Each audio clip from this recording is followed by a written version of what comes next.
Shabbat Shalom. Thanks so much to Rabbi Fenster for that introduction and this invitation. It is good to be back at Kol Ami. Almost a year to the day after Martin Luther King was assassinated in Memphis, Tennessee, my parents got married in my father's apartment in Bowling Green, Kentucky. They had heard Dr. King's call for equality and justice in the South and had gone to support the civil rights movement in the teacher corps. My father is Jewish, and my mother was, at the time, Episcopalian, and they were married by an ex-Baptist minister under a poster of Bob Dylan. And yet, or maybe, and therefore, they committed to raising their children as Jews. My parents might have stayed in Western Kentucky if the Ku Klux Klan hadn't made it clear to my father that the Jewish guy and his pregnant wife weren't welcome anymore. So I grew up in small towns and suburbs in the Midwest, and though I was myself acquainted with anti-Semitism, I never felt anything but proud to be a Jew in this country. That sense of pride and commitment to this country and what it can be led me to launch A More Perfect Union in 2022 to mobilize the American Jewish community to protect and strengthen American democracy. So why a whole organization on with a sole focus on democracy? We all care about a lot of things. For me, I care about reproductive rights, climate change, racial justice, LGBTQ rights, the security of the State of Israel, national self-determination for Palestinians, healthcare, and education. Here in this room, I imagine many of you share those priorities with me and have many more besides. I'm also sure that many of you disagree with me passionately about some of these things that I hold dear. Democracy provides us with principles and structures that allow people with diverse views and passions to navigate conflict without resorting to violence. What are these principles and structures? They are things like fact-based deliberation, negotiation and compromise, commitment to nonviolence, respect for the fundamental equality and dignity of all people. All of these principles are central to democracy, and all of them make it possible for us to navigate issues and pursue the outcomes we want productively and safely. I don't always get the solution that I want, but democracy means I can keep trying to persuade and be persuaded without risking everything. Despite its many faults and limitations, democracy remains the best system we have for working through our disagreements.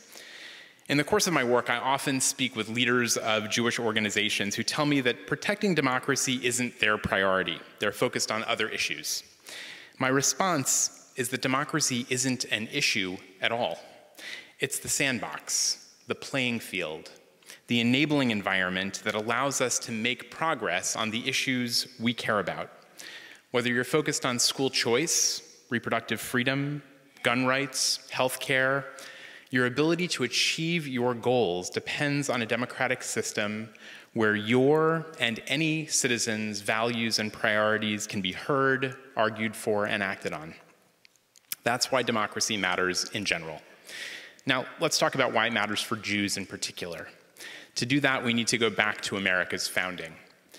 This was a time of real precariousness for Jews around the world, when life as a Jew was desperately uncertain. Over the prior 1,800 years, Jews had experienced statelessness and discrimination. They'd been expelled from ancient Rome and Alexandria, from England, France, and Spain. Where they were permitted to stay, they were almost always relegated to second-class status. They were taxed for being Jews in France, stripped of their land in Russia. Jews from Greece to Mexico to the Ottoman Empire lived under legal restrictions that severely restricted their freedom, drove them into ghettos, and pushed them toward vilified professions like moneylending. In nearly all cases, they were denied the equal access to justice that other citizens received. Jewish welfare depended on the protection of capricious rulers, protection that was offered infrequently, applied inconsistently, and often withdrawn without warning. This was the context in which the United States was founded. Suddenly, here was a nation established with a system of checks and balances, where no one sovereign could make or change the rules of citizenship on a whim. Here was a founding constitution that explicitly protected freedom of assembly, freedom of speech, and freedom of worship. And not just for one religious community, but for all of them. Here, in a provision listed as Article 6 in the Constitution, and adopted even before the First Amendment, there was a clause that said that no religious test shall ever be required as a qualification to any office or public trust under the United States. By eliminating religious tests for public office, the Constitution established that Jews, like other citizens, had an inalienable right to help create the rules that governed their society, rather than being forced to watch from the sidelines. For the first time in history, we had a seat at the table of making a seat at the table in the banquet of creating a nation. It made it possible for members of the Jewish community to help shape what this new democracy would look like and to continue shaping it over time. Now, it hasn't always been smooth sailing.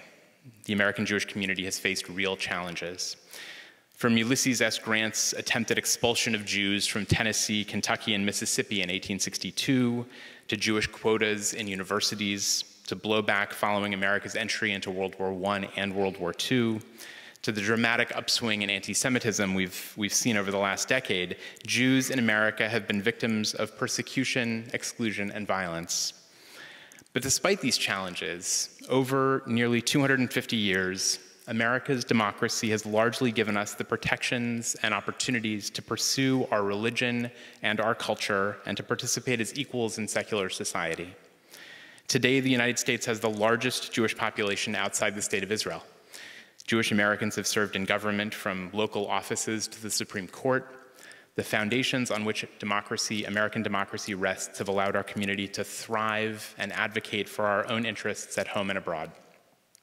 And democracy isn't just good for Jews, it's good for Jewish life. This is a subtle but important distinction, and I want to unpack it for a minute. Jewish life is built on community. We learn in chavruta, we pray in minyanim, we dance in circles, and we build communal institutions where we pray, learn, and act together, from synagogues to study halls, from the Jewish Federation to the Jewish Community Center that might later be renamed Kol Ami. What Jews found in America was a perfect incubator for our communal orientation, American civil society. Civil society is the network of organizations that make up America's third sector, not government, not business. These civil society organizations are where we come together to express, refine, and pursue our values and interests, build relationships and power, solve collective problems, and practice what it means to be part of a vibrant, diverse community that rejects violence and instead works out its differences through deliberation, negotiation, and compromise.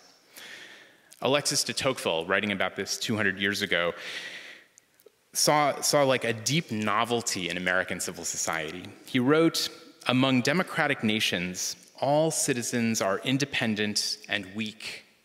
They can achieve almost nothing by themselves, and none of them could force his fellows to help him. Therefore, they sink into a state of impotence if they don't learn to help each other voluntarily." But America was different.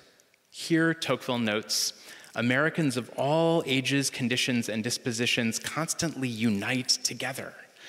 They hold festivals, they found seminaries, they build inns, they construct churches, distribute books, dispatch missionaries to the antipodes. I'm not even sure what the antipodes are, but they establish hospitals, prisons, schools by the same method. Finally, if they wish to highlight a truth or develop an opinion by the encouragement of a great example, they form an association. It's like magic. For Tocqueville, civil society was American democracy's superpower.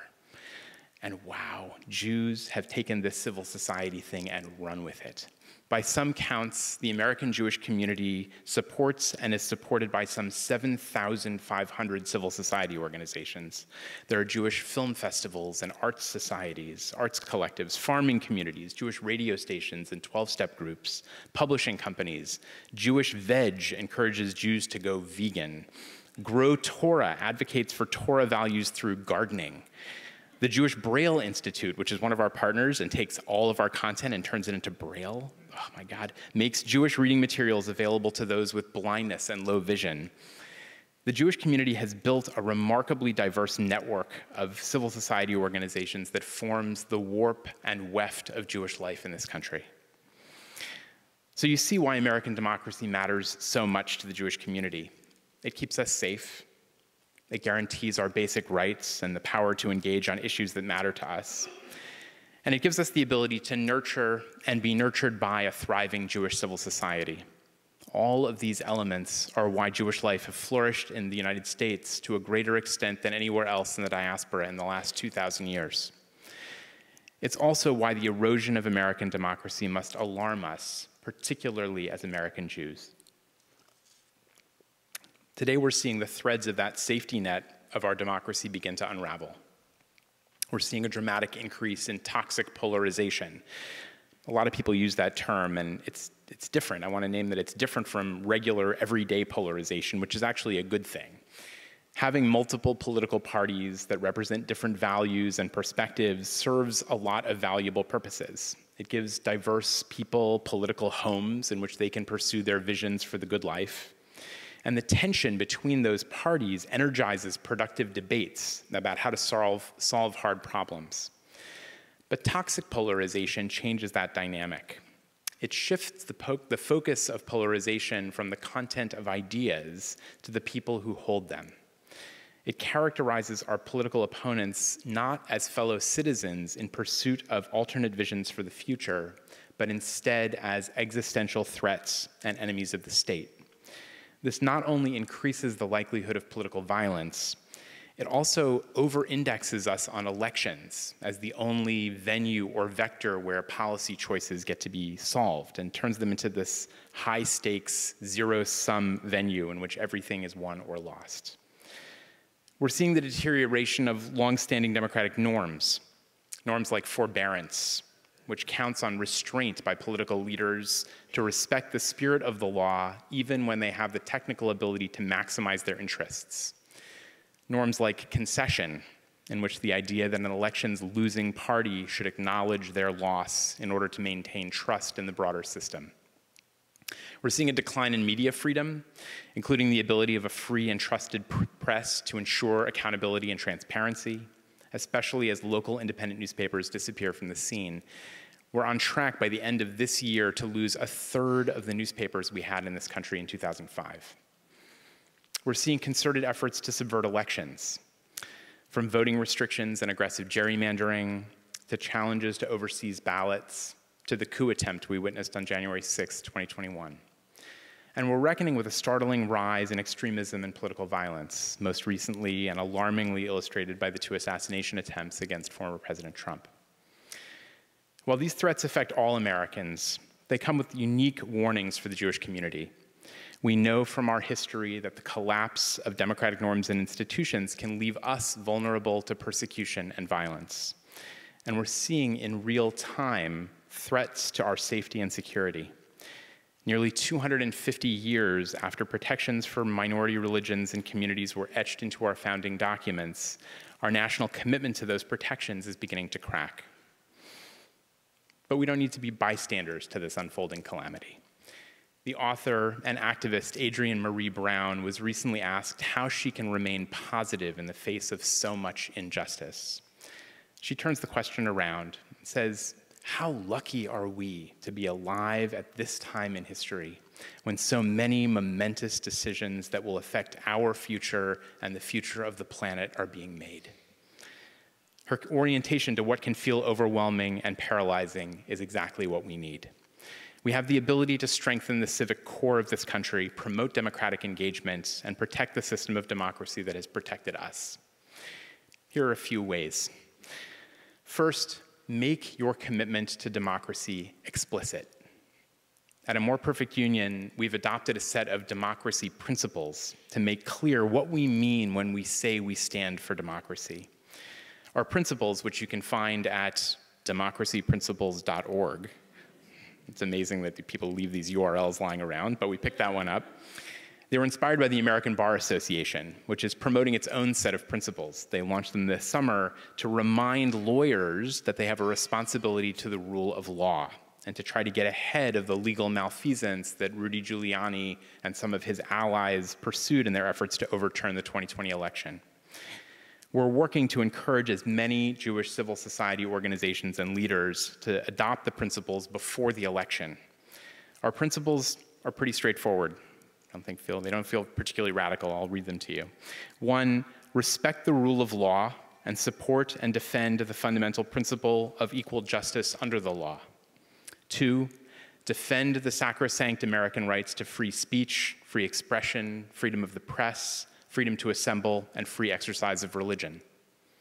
3, honor fact-based deliberation and speak out against falsehoods that undermine respect for and confidence in our elections, the Constitution, and the rule of law. 4, support free, fair, safe, and accessible elections, the rights of all eligible voters to cast their votes and have their votes counted, and honor the outcome of those elections through the peaceful continuation or transfer of power. 5, resolve differences within and beyond our community through respectful discussion and deliberation. Eschew dehumanization of our political opponents and firmly reject political violence in all forms. 6, hold government officials, political and civic leaders, and candidates for elected office responsible and accountable for these principles. Seems pretty basic to me.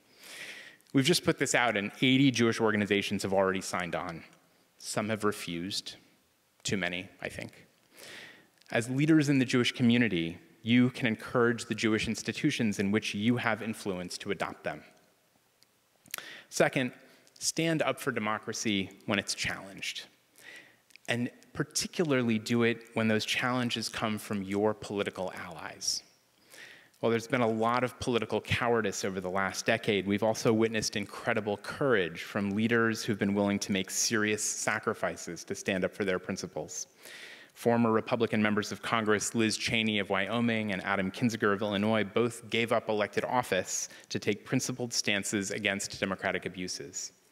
And just this past summer, Democratic Congresswoman Alexandria Ocasio-Cortez of New York assertively rejected anti-Semitism, costing her the endorsement of the Democratic Socialists of America, a party for which she was the most visible elected official. Third, read, study, and talk about democracy. The academic and author Jill Lepore published an extraordinary article a few years ago called "The Last Time Democracy Almost Died." She was reflecting on the intense American flirtation with fascism in the 1930s. Charles Lindbergh was promoting America first, the first time. Father Coughlin was spouting anti-Semitism on the radio, and plenty of Americans were enchanted by Hitler.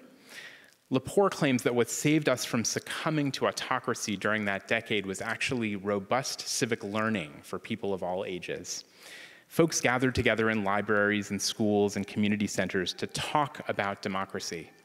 They read and discussed the Declaration of Independence and the Federalist Papers. W.E.B. Du Bois and E.B. White and Sinclair Lewis wrote essays about democracy and talked about democracy on the radio. In the course of these discussions, Americans rediscovered what it means to be citizens in whose hands the legitimacy of the government rests. Nearly 100 years later, there's no reason why we can't replicate that hotbed of democratic fervor. It's what we're doing right now. And I have several great suggestions for your next book club. We're the people of the book, and at least for now, we live in a nation where free assembly and learning are core parts of our ethos. Let's put them to good use. Fourth, don't obey in advance. The historian of democracy, Timothy Snyder, published a short book in 2017 called On Tyranny, 20 Lessons from the 20th Century. His first lesson, most of the power of authoritarianism is freely given. In times like these, individuals think ahead to what a more repressive government will want and then offer themselves without being asked. A citizen who adapts in this way is teaching power what it can do. Finally, love this country for what it is and for what it can be, even with its imperfections, and channel that love into fierce activism. A few years ago, Talia shared an observation with me that's really stuck. She noted that Americans right now are struggling to love things that are broken. I think this is probably always true, but it feels particularly acute right now. On the left, people look at America and see all that's broken about it, and because it's so scary to love something broken, they come to the conclusion that they just can't love it. And a lot of folks on the right, because of the same aversion to loving that which is broken, their love for this America leads them to conclude that it simply must not be broken. But I'd argue that both of them miss the mark. America is not about achieving an ideal. It's about aspiring to that ideal, approaching it with an asymptotic awareness that we can never reach it. It's the humility embedded in the phrase, a more perfect union, from which my organization takes its name. Reading the line critically, it doesn't actually make any sense. The word perfect, like the word unique, is a non-modifiable adjective. Something can't be more or less perfect. It's either perfect or it's not. But I'd argue there's something beautiful in that paradox. We have a grand vision. We aspire to something perfect, even though we know we'll never exactly get there. But we're going to keep trying to get more perfect all the time. In that respect, America's a lot like Judaism. At the end of the Passover Seder every year, we say, next year in Jerusalem, even when we're in Jerusalem. We're not triumphalists. We never really get to the promised land. The story of Passover and of the Jewish people is one of longing, aspiration, and never-ending growth. America and Judaism, always striving, never arriving. One final thought before I turn to your questions. Since the days of Caesar, Jews have wished for the goodwill of their rulers. But in the United States of America, for the first time in 2,000 years, we don't pray for the good graces of capricious sovereigns. We pray for the sustenance of institutions that allow us and our fellow citizens to thrive. Jewish prayer books from every denomination, including the one here, contain prayers for our country. And I want to share with you one such prayer. Let no party schisms in state affairs prevail so as to destroy the principles of the Constitution, which is for the security of person and property. May the Congress assembled act in unison with each other to promote the welfare of all, and may they be able to deliberate and decide on all laws proposed for the advantage of their constituents. May the seminaries of education be continued under the direction of able teachers and professors, that the succeeding generations may gain the knowledge of freedom without licentiousness and the usefulness of power without tyranny. May the people be convinced of the fidelity of their representatives. May the blessing of peace attend their councils. And let us say, Amen. While the language is a little archaic, the sentiments feel so contemporary they could have been authored today. They were actually delivered at America's oldest still operating synagogue, New York's Spanish and Portuguese, in 1805. From that day till now, and hopefully for a long time yet, Jews have experienced the extraordinary opportunity that American democracy offers. We've recognized that it protects our safety, elevates our community, and promotes our self-determination, and we've worked to secure and defend it through actions and prayers alike. Of course, I don't want to suggest that Jews are going to save American democracy. My hubris doesn't extend that far. It's going to take Asian American Pacific Islanders and evangelicals, Muslims and veterans, small business owners and LGBTQ folks, Catholics and feminists and atheists and Black and brown people and more. But Jews have to step up as if our safety, security, and ability to thrive depend on American democracy, because they do. Thank you so much for having me, and I'm looking forward to your questions.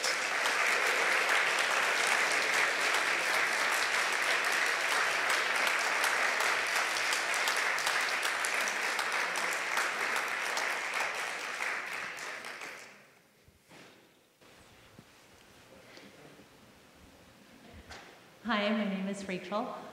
Thank you for your talk. So I have in the grand tradition, I have a two-part question. Two-part question, okay. The first is, has Kol Ami signed on to the principles? Okay. It was not meant as a sneak attack on Kol Ami. The principles only came out 2 weeks ago. I feel very, Kol Ami is a great partner of A More Perfect Union. Putting it out there. Yes. My real question is, Yeah. for the institutions that have, you said, refused Yeah. as opposed to not, did any of them give a reason for refusal? Many of them gave many reasons. I'm happy to share a few of them. I think like they're highly instructive. Some of them are honestly troubling, but I'll share some of them with you. So one reason was defending free speech explicitly at this moment is in some ways giving aid and comfort to people who are using speech for anti-Semitism. And we don't feel comfortable doing that in a post-October 7th world.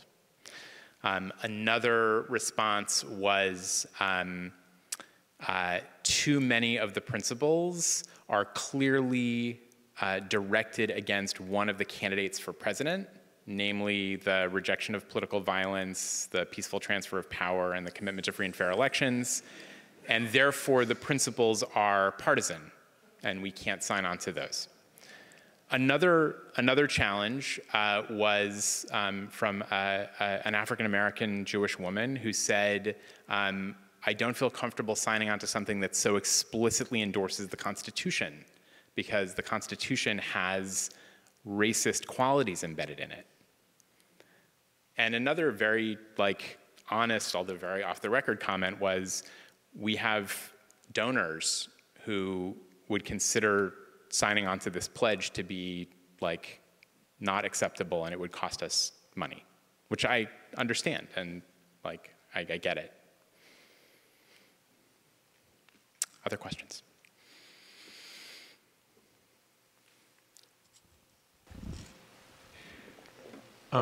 My name is Howard Rodstein. Howard. Hi. First of all, thank you for the comment. Thank you for everything you just said. But particularly for the endorsement of the Tim Snyder book, which I have found so deeply meaningful. It's an amazing book. I encourage people to read it if they haven't had an opportunity. And my father-in-law just sent me a podcast that he said is devastating and unnerving. So if you look around, if you're into that kind of thing, you can look around and find Tim Snyder's latest podcast. Oh, cool. Yeah. Great, thanks. Thanks, David. Looking forward to it. Yeah, sure. In the effort that I've made, I know other people here have made to engage with people who politically disagree with me during this very contentious time, I've encountered the argument that America is not really a democracy, it's a republic. And I wonder if you could comment on that argumentation and how you respond to it. I've tried my darndest, but I don't think I understand where that argument even comes from. Yeah. And I find it troubling. Yeah. So there's a lot of there's a lot of terminological dispute about what America is as a political system. We use the term democracy, although in truth, we're not a pure democracy. We don't all get together and vote on all of the issues that come up. We are a representative democracy. We're also a constitutional democracy that bounds the rule of the majority, which is the core definition of democracy, within certain constraints that the Constitution provides. So when I'm pressed, I say, okay, America's really a liberal democracy, although I'm told very assiduously not to call it that because that feels very partisan, even though liberal in this case isn't being used the way liberal gets used in other contexts, because we're a democracy that empowers the people as the source of legitimacy of the government by having majority rule, and we bound that with a set of liberal values around human rights and the freedom of speech that the majority can't take away. In general, I find those terminological conversations, those debates over semantics, to be distractions from the more important issues, which are, okay, so call it what you want. Can you agree to this set of principles? Or what are the things that where does that lead you to in terms of what you stand for? You want to call it a republic? Great, it is also a republic. So I generally find that the semantics debates, the debates over definitions, they're usually distractions from something else. Hi, Eric. Hi, John. I've known John since 1986. So it's funny that Howard made the point about the democratic republic versus democracy, because I was going to ask really for the interactive suggestions for how to step outside of that, which I think you partially spoke to. So the question I have that's sort of aligned with that, in your lifting up fact-based deliberation, it seems that there are sources that claim fact for any position you would like to, justify in advance. Yeah. How, when everything can be described as partisan if it pushes in a direction that I don't like, how do you make commonality around sources? I have found over the last, 8 years sort of giving up conversations with folks who we can't agree on some bases because, well, if this newspaper said it can't be relied on even if it's just, a vote count, or something like that. How do you move to shared fact sources, even in a limited way, to engage communally? Yeah, I think it's a great question. And I'll give the end of my answer first, which is stay in relationship, right? Even with the people with whom you can't come to some shared understanding about the truth or the facts, stay in relationship, because that's the only long-term hope we have. In terms of how you wend your way out of that debate, I honestly don't know. It is one of the thorniest challenges that we face.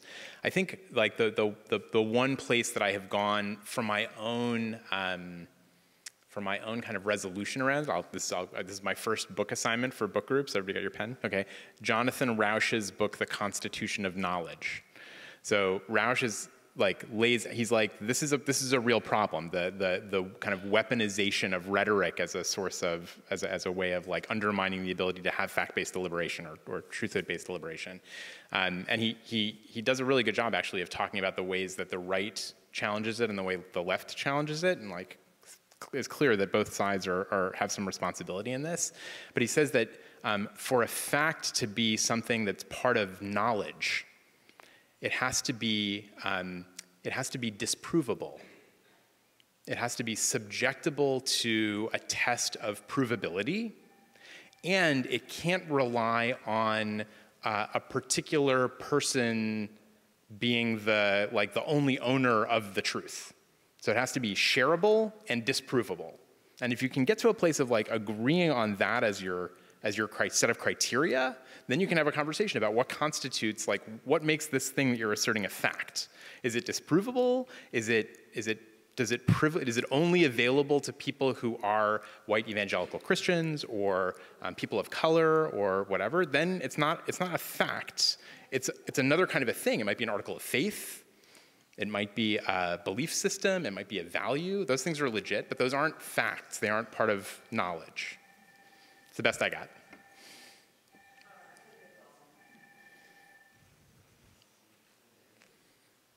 Hi. Hi. Another Rachel. Hi, Rachel. I'm not sure I'm even allowed to ask this kind of question, but I sit here shaking my head, wondering how is it that so many Jews here in America don't see how dangerous their support of the right is? And I'm lost to how do you even, what do you even say? I shake my head every day. What am I supposed to do with that?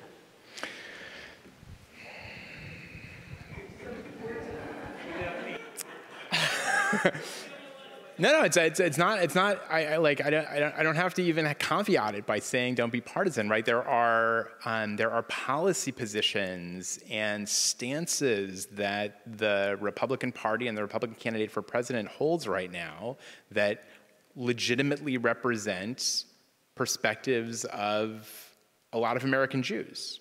I get that. And I disagree with some of those policy positions. Some of them I agree with. So if your lens is, how am I going to get the policy priorities that I want enacted by any means necessary, then that support is not all that hard to understand.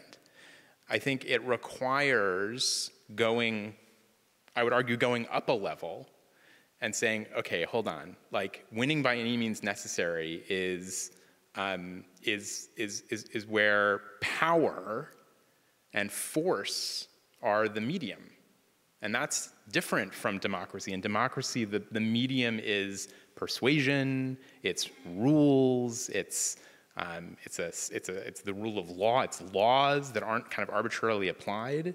And you don't, if you go down to like by any means necessary, then it's all against all, and you may get your thing this time, but I'm gonna get my thing next time, and I'm gonna take, the chessboard gets overturned. But that's a hard case to make. So, got to keep trying.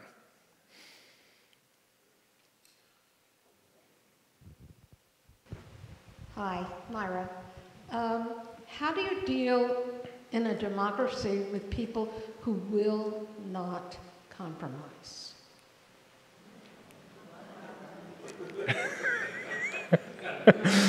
People who will not compromise. And we have a bicameral houses of Congress. Yeah, Congress. Thank you. Where the ideal is concurrent majorities. But you have people, and I hate to be. Okay, never mind. But there are a trove of people who will not compromise, and we've had at least 2 speakers of the House who were elected partly because there was a subgroup of them who would not compromise. Yes, that is true. And it is also true that there have been a remarkable number of pieces of legislation passed by this Congress. Like over the last 4 years, the Congress, Republicans and Democrats working together, even in the split, even in the since 2022 when the houses have been split in different parties, they've actually managed to pass like significant legislation, infrastructure bill, significant, I know that remarkable pieces of legislation that we don't have in front of us often because we're in our own information ecosystems, and it is more interesting to talk about that gridlock and that unwillingness to compromise. So how do we deal with those people? I think we have to stay in relationship with them, and we have to keep trying to get them to go up a level and talk about where, I know it is hard, right? It is hard. And it means being willing to compromise ourselves on things that feel very deep value priorities. But I think we have to stay in the game. Yeah. Thank you. My name's Adam. Hi, Adam. 4 years ago, 6 years ago, we started hearing a lot about the threat to democracy, right? It became much more front and center in our debate. And over the past maybe 18 months, 2 years, the side that was accused of it is now adopting that same mantle and saying... Say that. The side that was accused of being a threat to democracy has taken up that mantle. Yeah. And said, all of these things being done to us, to me, are evidence of a threat to democracy. So it's not me, it's them. And it just had me wondering, as from where you sit for your organization, I'm going to guess you're painted as being somewhat to the left of center. And I'm wondering if there are organizations to the right of center that you have the opportunity to engage with organizationally and hopefully find kind of dialogue that everyone can get around. Like, yes, it can happen on an individual level, me being friends with my friends that have different views, but organizationally, it would be nice to see some examples as well. Yeah, no, there are. I will say that the threats to democracy that we're seeing in the United States are part of a global recession, democracy recession, that dates back to actually much longer than 4 to 6 years. It dates back to 2005, 2006, which was the high watermark for democracies globally. Democracy had like a total boom for 50 years after World War II, and in 2005, 2006, it sort of plateaued, and it's been in relative decline globally since then. So this thing that we're experiencing here in the U.S. is 2 decades old globally. In terms of who are the kind of partners and allies on the right, yeah, there are kind of amazing organizations that we end up partnering with a lot. Some of them are very intentionally cross-partisan. Our organization is very intensely cross-partisan. We've recruited and built relationships with Jews from Orthodox, Conservative, Reform, Reconstructionist communities, Jewish Republicans, Jewish Democrats, Jewish Independents. Like that's very intentionally part of our design. There are also there are other organizations in the religious community like Mormon Women for Ethical Government, who are also a remarkably cross-partisan group of now about 50,000 women in the Church of Jesus Christ of Latter-day Saints, who are similarly committed to democracy and building bridges across partisan lines. And then there are amazing institutions on the right, like Principles First, which is comprised of pro-democracy Republicans and conservatives who are sort of the Liz Cheney types, who've placed their commitment to democracy above their loyalty to the current Republican Party and its leadership. So I commend all of those to you. Hi, I'm Jack. Hi, Jack. So you described democracy as being in a sandbox, but the current state of affairs is it's like a boxing match where one side is trying to bloody the other or pummel them. And I feel that the referees are organizations like yours from More Perfect Union that try to dial down the tone and the demeanor of what's going on. But how long will it be before the extremes on either side are going to start blaming the Jewish organizations for interfering with what they're trying to do? An example would be when there were demonstrations on campuses, and donors said that they're going to withhold the donations, and soon enough they were being blamed for manipulating the tone of what's going on in universities and colleges. Yeah, no, I think, I tried to speak to that a little bit in the talk. Erosion of democracy, always bad for Jews. It's always bad for Jews. And you can look at markers, I think, well before the campus cases where we've witnessed over the last 2 decades, really, the kind of invocation of Jews as part of illiberal, authoritarian kind of forces in the US. The most obvious example is the repeated attacks on George Soros and the Open Society Foundation. Soros is a prominent wealthy Jewish man who's been funding pro-democracy work in Eastern Europe and the United States for a long time. And he's, for now probably 15 or 20 years, has regularly been attacked for his philanthropy using tropes that are evocative of the blood libel, evocative of the Protocols of Elders of Zion, like all kinds of things that have anti-Semitic overtones to them. And I don't think, I think it's very clear that those have been tests to see how much of that anti-Semitic rhetoric people can weave into their critique of a liberal, progressive funder that could very easily be applied to lots of other organizations. Just now, I think 2 or 3 weeks ago, the Hebrew Immigrant Aid Society was a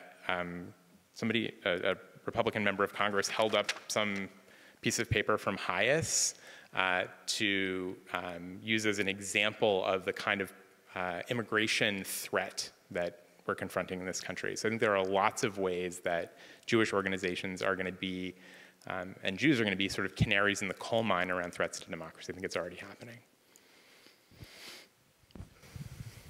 Yes, so, Sam, my name is Sam. Hi, Sam. So it seems to me that you're really avoiding the elephant in the room.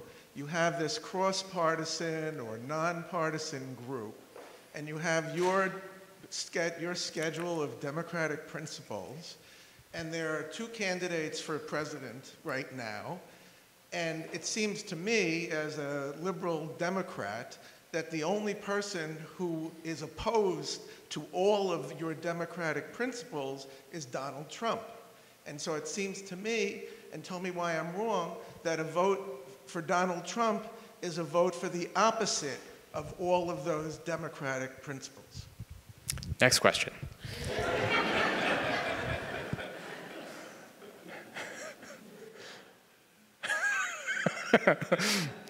I promise to honor the 501c3 status of Congregation Kol Ami and my own organization. Hi, first, thank you so much. I'm sorry, I'm Jerry. Hi, Jerry. Good evening. Just gonna grab some water. As we're talking about all democracy, it's floating around on top of my head. And the word that comes to my mind is, what about rights? What about a common understanding of rights? And where does that fall into all of this? And say more. Like I mean, one of the things, rights get woven through several of our democratic principles. I'm curious what else are you looking for? Well, I'm just, as I listen, and it's really getting harder day by day to listen to the news, but there's a way in which we're talking partisan, nonpartisan, political party, but Judaism in my life has taught me basic principles of the rights of people and the rights of everybody. And how does that play into our view of democracy as it stands today? I think that's a very interesting question. I think I'm going to come at it a little bit indirectly and say we, as an institution, have made a choice not to ground our arguments in favor of democracy in Jewish text and teaching. And there's a very strategic reason we made that choice, which is Jews on the right, and you can look at the literature of Jewish organizations on the right, invoke one set of Jewish values when they talk about democracy. And Jews on the left invoke a very different set. There's some overlap, but it's quite distinct. And we know from Tim Snyder and other scholars of democracy that one of the success factors in democracies that are precarious is relationships across ideological and partisan lines. So countries where there's threats to democracy and those relationships are strong, those are countries that pull back from the brink. And countries where those alliances break down, it's much, much harder. So we wanted to build an organization that could reach pro-democracy Jews across that spectrum. So we've avoided invoking Tselem Elohim and other kind of Jewish values as part of our argument in order to reach as wide a swath of Jews as possible. That being said, it is not hard to read our founding documents and see in them echoes of deep understanding of Judeo-Christian theology, of things like people being created in the image of God, right? Those are central to our understanding. They're central to what democracy is about. So I think rights in democracies, in liberal democracies, and rights in Judaism are deeply intertwined. Yeah. My last thought is to just say thank you. Thank you for being out on a Friday night in the midst of all of these chagim. Thank you for wonderful questions. Thank you, Rabbi Fenster, for the invitation to speak. One of the things that I'm going to name a candidate, not a presidential candidate. One of the things that Governor Walz said at the Democratic National Convention was, we've got to go leave it all on the field. I don't think that's right. We've got to work really hard to elect the candidates we care about and believe in, and on November 6th or November 10th or November 20th or January 5th or whenever we know who the next president's going to be, there's a lot more work we need to do. It doesn't matter who wins. It's going to be different work, but there's still going to be a lot of work to do to preserve, protect, and strengthen this democracy, and so don't leave it all in the field. Leave some gas in the tank. And keep at it, and invite me back after January 20th, and we'll do this again. Thank you. Shabbat Shalom.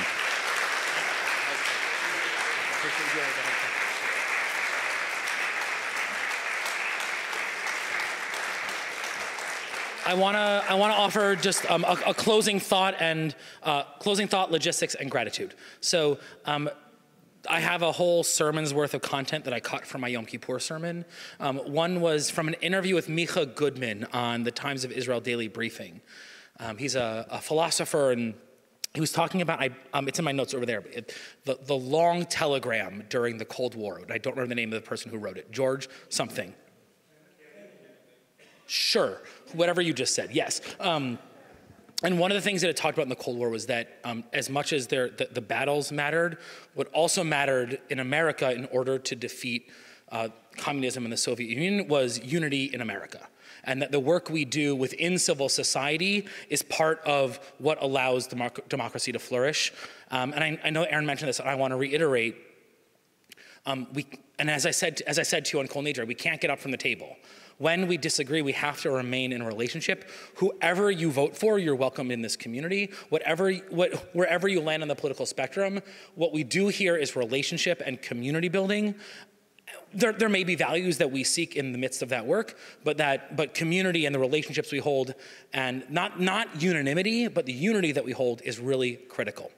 And with that, next month for Synaplex, for those who weren't here at services I mentioned, we're gonna have Al Sharpton and Amy Spitalnik Reverend Al Sharpton and Amy Spitalnik from the Jewish Council for Public Affairs in conversation about anti-Semitism and extremism.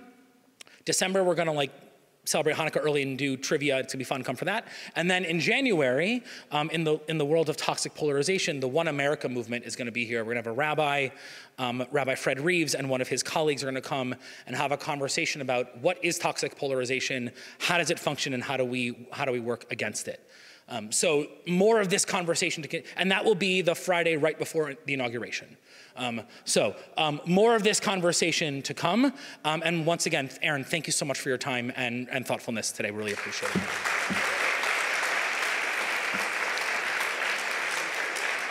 Shabbat Shalom and Chag Sameach. Erev Tov.